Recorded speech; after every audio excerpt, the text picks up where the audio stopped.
以後小朋友想食椒鹽排骨，係再都唔使出街買啦。衛生條件睇唔到，加啲咩添加劑又唔知道。今日咧教大家喺屋企就可以整出飯店一樣嘅味道，外酥裏嫩，焦香酥脆，好食到連骨頭都唔放過啊！關鍵係做法非常簡單，大家睇一次就可以學得識。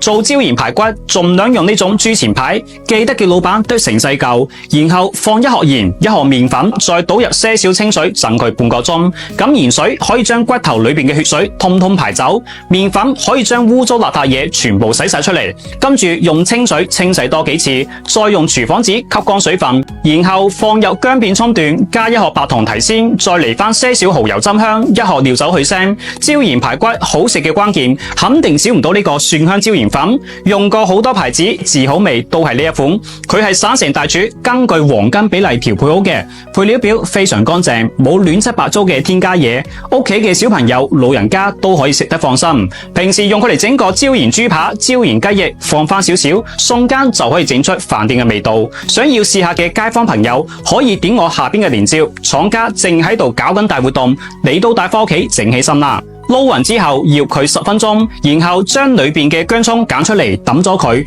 打隻雞蛋落去，加多一殼生粉，繼續撈勻，等每嚿排骨都充分上漿，炸出嚟嘅口感先至更加酥脆好食。